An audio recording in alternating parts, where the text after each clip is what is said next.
Welcome back to Old Time Radio Classics. Tonight we have a genuine piece of radio history, a recording most fans have never heard. This is the original Gunsmoke audition pilot from June 11th, 1949, 3 full years before the legendary series would debut.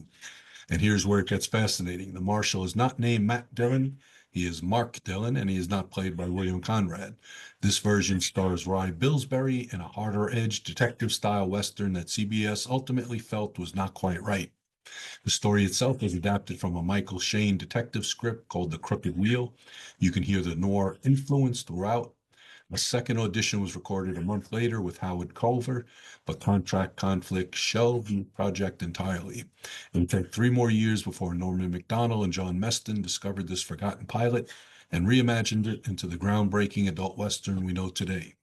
Meanwhile, America in June 1949 was watching a new world take shape. NATO had just been established. George Orwell had just published 1984. The first monkey had reached space. And somewhere in a CBS studio, the DNA of television's longest-running drama was being written. This is where Gunsmoke began.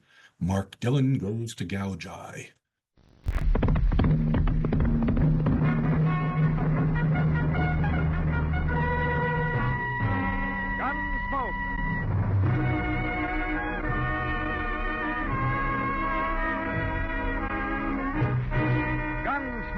The story of the violence that moved westward with young America. The story of one man who moved with it. Mark Dillon, United States Marshal.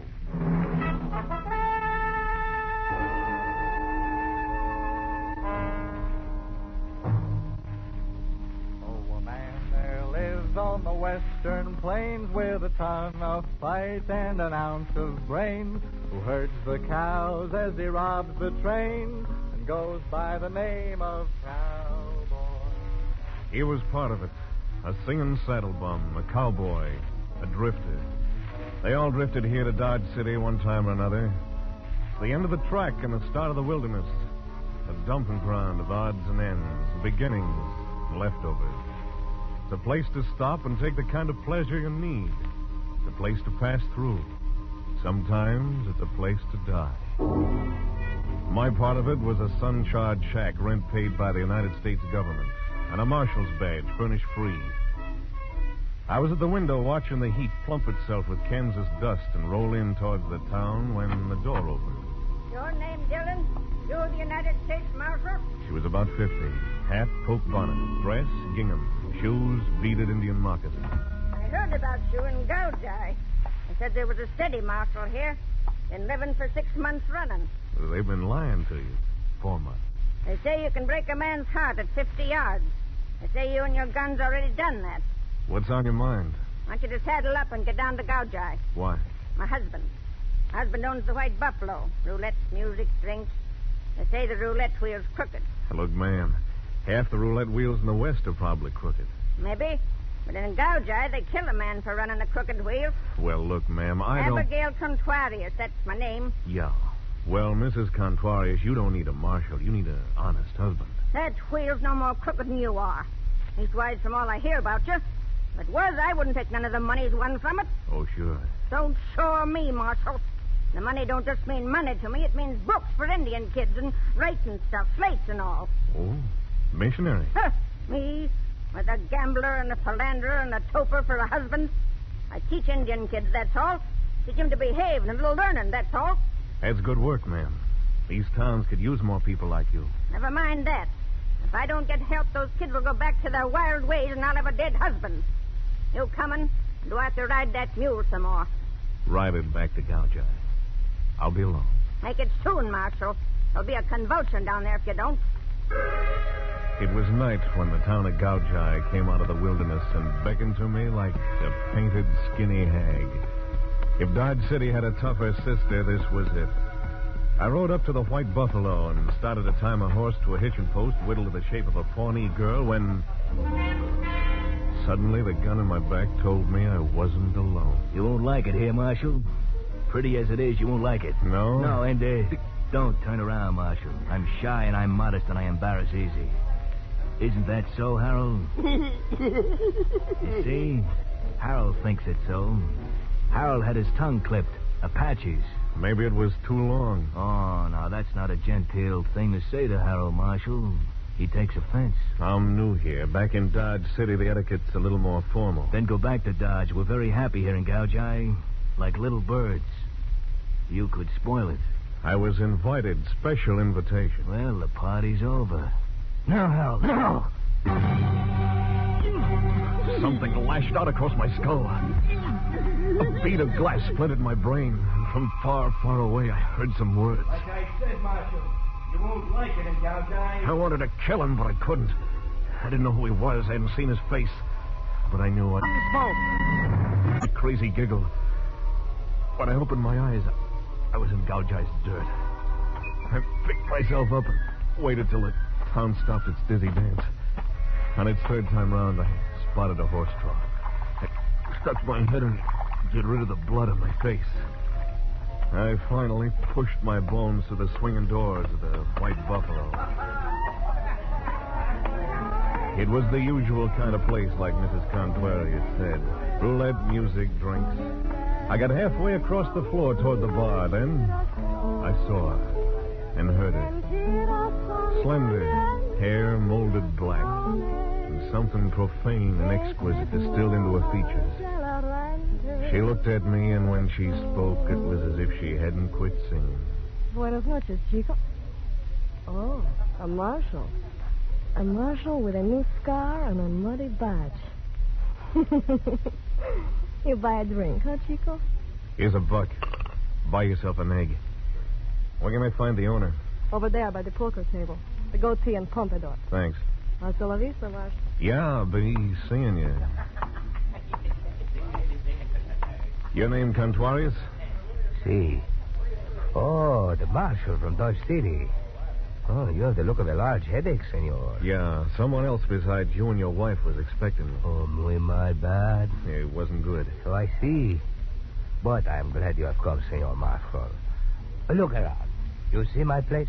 The White Buffalo, sole proprietor and owner, me, Rafael Ramon Jose Contuarias. Magnificent establishment, no? Uh-huh. Looks like your magnificent establishment takes plenty. For weeks now, I am losing money on the roulette wheel. Still, people say it is crooked. Oh? Someone is swindling me, senor. This someone I swear I will kill, dead, unless you find him for me first. That is why my wife comes to you, ask you to come to Gouge. She had it a little different. She's afraid this someone might kill you first. Como? Oh, see, that might happen. But not so long as he can swindle me. Why kill the chicken with the golden egg, senor? Uh-huh. Well, let's have a look at this wheel of yours. See. Follow me. 12, red. Number 12. Who's your spinner? Greg Hagen, base croupier in the territory. Uh-huh. Suppose you let me look around myself. You wish, senor? You find that someone who is swindling my wheel, see? I'll give it a try, Mr. Contuarius. Bueno. Contuarius left me alone. I watched the table for a while. Nothing happened. Wheel didn't look crooked, and if it was being swindled, it was done clever. Finally, I moved around near the croupier. Hagen. Yeah? See you a minute? What for? Oh, Marshal. Yeah. Bill, take over for a minute. Sure. Okay, Marshal. What can I do for you? This joint legitimate? Why ask me? Contuarius. I know, sole proprietor and owner. Rumor has it the wheel's rigged, is it? Suppose it is. Well, then, I could win. You could win, too. Maybe 25% of what I win, and Contuarius wouldn't know. Keep talking. We both got to live 50%. Now get this. Contuarius is my friend. Sorry, I made a mistake. No hard feelings. Plenty hard feelings.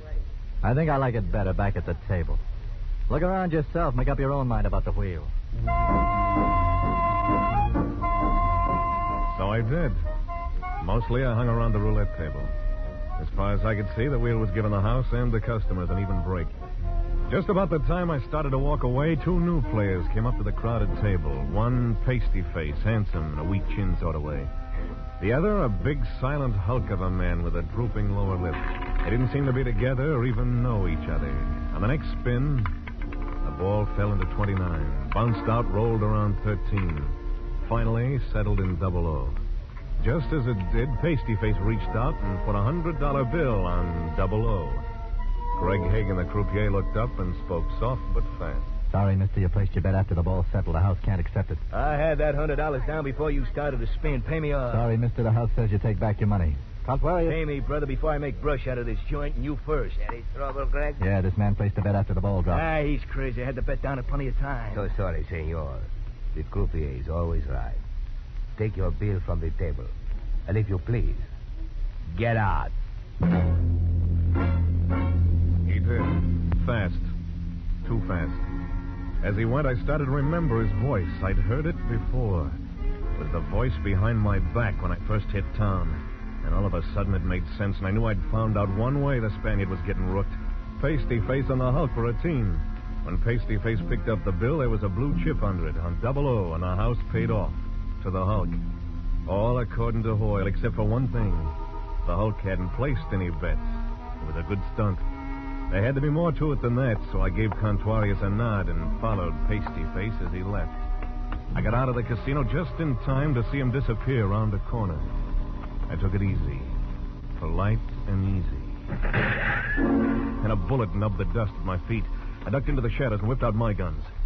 That flash had come from a narrow passageway between two buildings. I'm in this alley, Marshal. Come on in and get me. Wait right there, kid. I'm waiting. He was in there somewhere. In that long slab of night that was too black to see through. Somewhere in there. I put my back against the wall and slid in. Strike a match. I want to see your face when it happens to you. Try me. No, Marshal. You shoot first.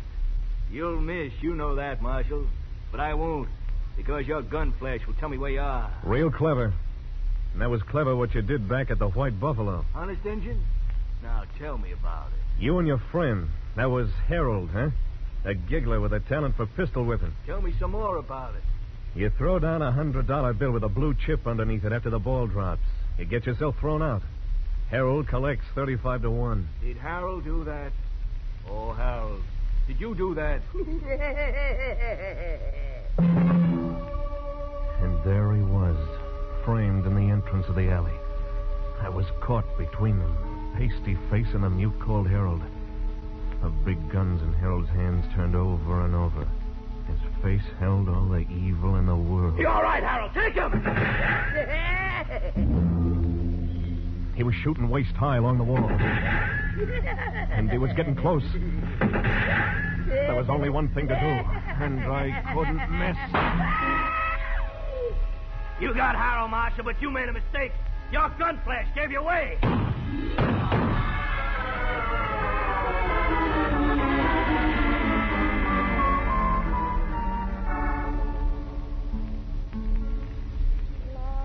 When I opened my eyes, I was in a place I'd never been before.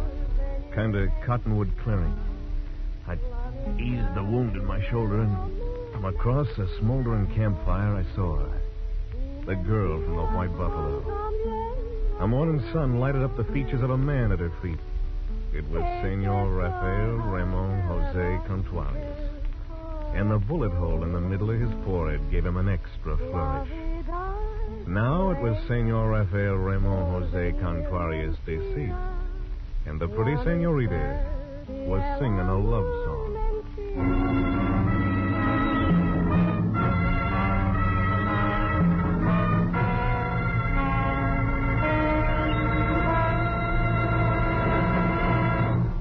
Back to Gunsmoke in just a moment.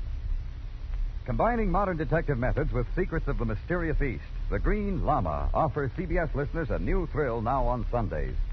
Once he has heard of a crime or an injustice, Jethro Dumont, a wealthy young American just returned from 10 years in Tibet, brings into play his quick wit and knowledge of illusion to thwart the evildoers. Join him Sunday as he continues his fight against crime on this side of the Pacific, wearing green, the color of Tibetan justice, aided by Tulku, his trusted lieutenant. The Green Llama is a feature presentation of most of these same CBS stations. Now back to Mark Dillon, United States Marshal, and Gunsmoke.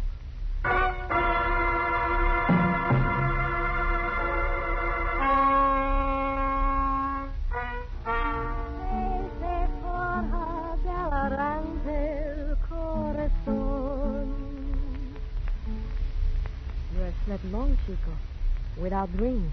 How do you know there were no dreams? Because I saw Death give you a little piece of himself, and then right away on a black pony. Yeah, I'm lucky. Who are you? How'd you get here? They call me Tomas. I brought you here. The wagon over there in the burrow. You are muy lucky, Chico. The bullet was for your heart, but it spent itself in your shoulder. It was not your time to die. But it was Contrarius' time, huh? Perhaps his grave has been empty too long. And you knew him well? See? I knew him. Well enough to kill him. I did not kill him. Senor Contrarius was my protector. What did he protect you from? Himself? I like your mouth better when it is gentle, Chico. And who did kill him? How would I know? He was there like that when we arrived. Why'd you bring me here? I like you, Chico. That's why I tell you. If you leave, go back to Dodge City. If you die, die in Dodge City. It is not good here for either one. Why didn't Pasty Face finish the job? Right after you were wounded, I came along. I persuaded him you were dead. He persuades easy, huh? He persuades easy. For Tomas. The shots were heard. People came. Senor Drew does not like attention. Drew. Ah, his name's Drew. But why here? What'd you bring me here for? I thought Conrad could help you. After all, he was your friend. How'd you know that? I saw you talking together in the White Buffalo. But tonight, out of the darkness, Death found Contrarius. Contrarius! Contrarius!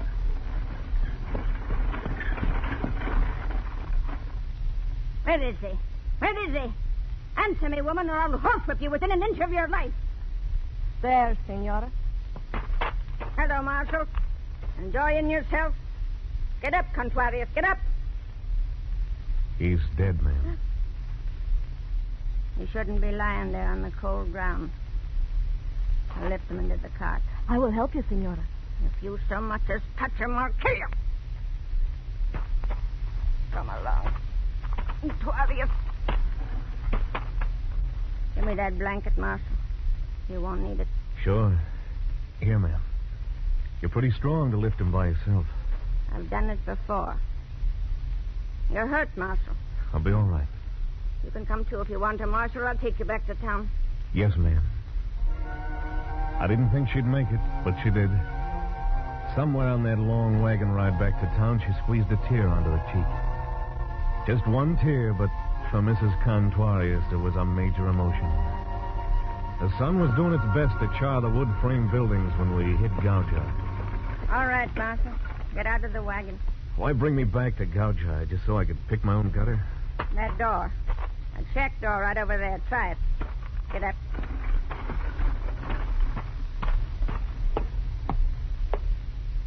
Oh, come on, Dillon. All you have to do is lift your arm and knock on the door. Yeah? Wow, Marshal. What's the offer this time? 150%? Hey, you're hurt. Come on in. Thanks. Who sent you here? Mrs. Contrarius. Oh. I better cut away that shirt. Why'd she send me here, Greg? Not neat, Marshal. Not neat at all. Why here, Greg? You a doc? Lie still. I'll get some things. You haven't answered my question. I do things with my hands, Marshal. Spin roulette wheels and extract bullets between spins. You a doc? Yeah, I'm a doc. Was.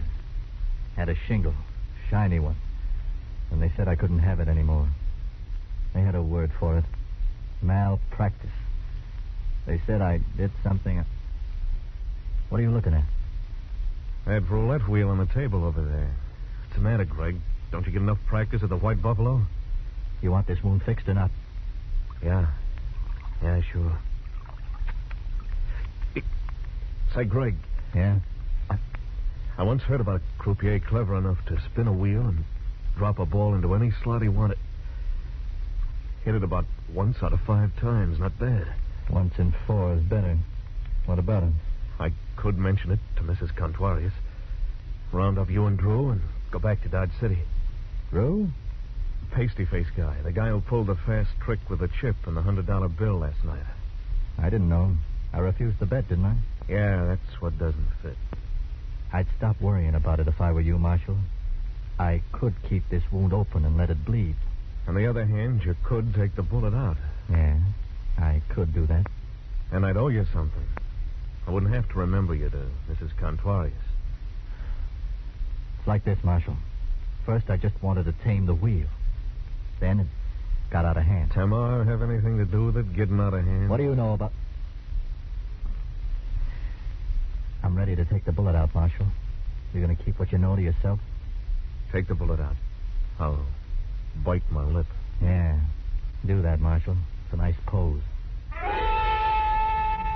I bit my lip, but all I got was pain in my mouth.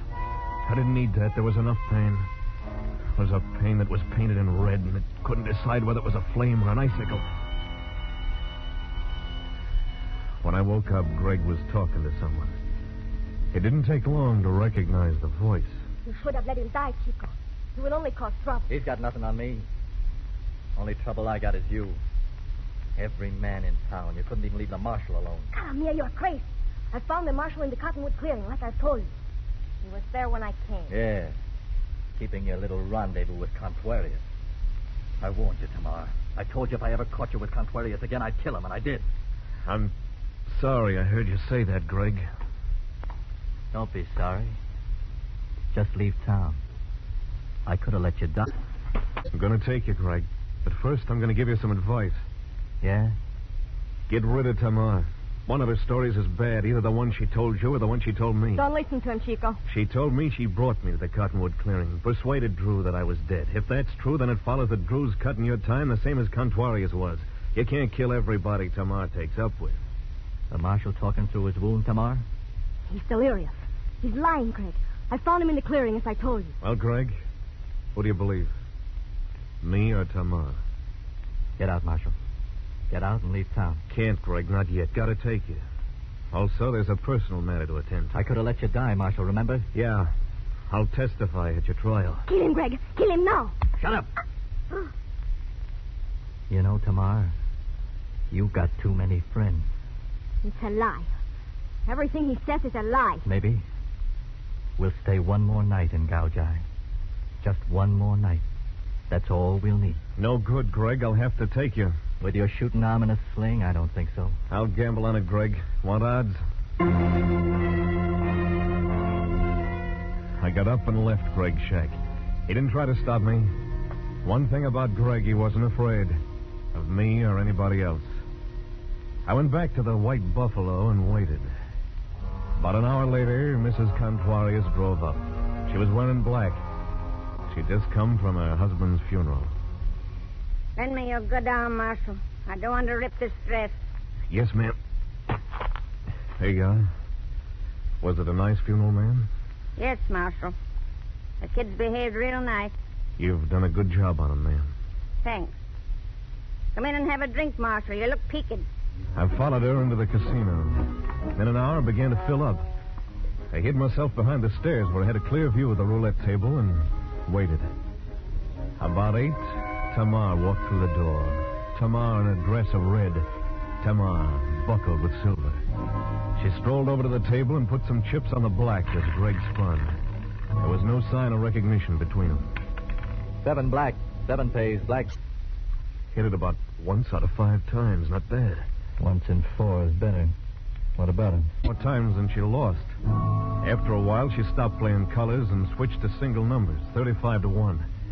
She kept on winning, but 1 out of 4, like Greg said. In an hour, there was roughly $20,000 stacked in front of her. Just before she bet number 13, I saw Greg fold his thumb under his palm and rub the side of his face. 13 black, 13 pays, black pays. Lucky. You're very lucky tonight, Tamar. Tonight, Senora? But I'm always lucky at your tables, no? Not as lucky as tonight. Sorry, men, this is a private table from now on. You can all move to the second wheel right over there. Private table, Senora? Yes. Just you and this gentleman. The man Abigail thumbed at over her shoulder was Mr. Drew in person. I put my good hand on my gun and prepared to finish my unfinished business. And I decided to wait for the piece to play itself out. I didn't know what Mrs. Contuarius had in mind, but this show was too good to spoil. Tamar, Greg, and Drew. I don't know. This is my last spin. That's all right, Tamar. All Mr. Drew wants is just one spin. Right, Mr. Drew? Yeah, just one spin with the little lady. But I... Mr. Drew, huh? Yeah. But I do not feel like betting. We'll spin once more. Bueno. All of my chips on number 1. Oh. Number 1, huh? Hey. Yeah, that's a good number. Number 1. I'll take 10,000 in gold on number 1.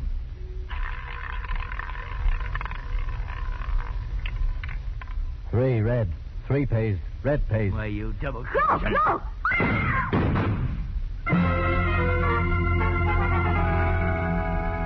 Greg didn't have a chance. The knife he tried to draw was hammered back by the bullets that tore through his hand and across his chest. Suddenly his face changed. He looked young and hurt, and ashamed of the blood that he couldn't hold back. It'll make me happy if no one tries to follow us. Let's go, Tamar. He held his guns like they were dogs on a leash that could snap easy. He waited for Tamar to scoop up the money. Then they backed out of the casino. You let him get away, Marshal. I don't think so, ma'am. He knows I'll come and get him. He'll be waiting for me. He'll be wanting to finish me off if he can. And I'm going to give him his chance.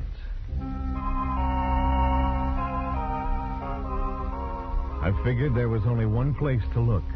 And there they were, resting easy in the cottonwood clearing.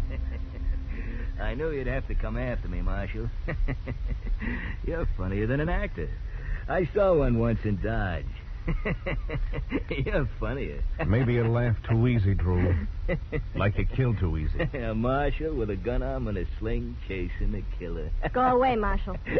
Go away while there's still time. I got nothing but time. I'll wait. You're wrong, Marshal.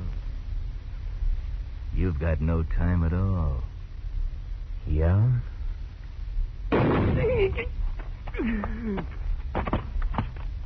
Chico. This I do not believe.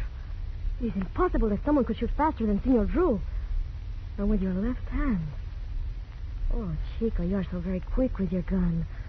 I like that about a man. Take it easy, Tamar. Come on, let's go. Go? Not now, Marshal. There's time. Sit here. Sit here next to Tamar. Like this? See. You know what I think? Chico, don't talk now. I think he had a great thing with Greg. He could put that ball on any number you bet on. Only that wasn't enough for you. But it doesn't matter now, darling. You thought you could double your profits by throwing in with Drew. Maybe you were going to double-cross him, too. I don't know. Don't worry about it, Chico. The money is yours, too. It belongs to Mrs. Contuarius. That's who's going to get it. What? What are you talking about? Take your choice. Come back with me to the jail in Gouge, or I'll turn you over to Mrs. Contuarius. I don't think she could stand having you alive. You... Come on. This is the first time I've ever held a gun on a woman.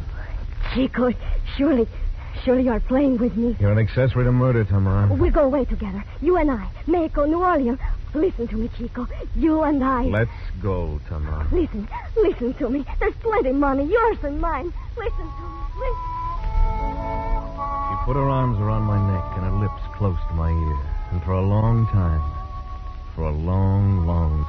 first in English, and in Spanish, then in Cherokee, then in a language I couldn't recognize, she whispered at me every foul name in the book. She was talented. She didn't repeat herself once. Tamar didn't understand that a marshal had a job to do, and that the job got done.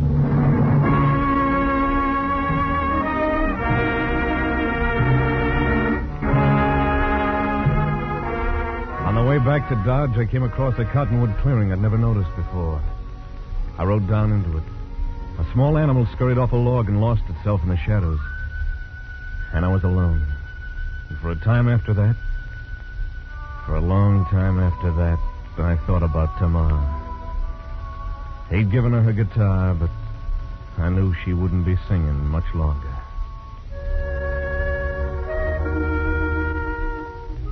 rest of the way home, the country was dust. It got inside of my mouth, and it stayed there.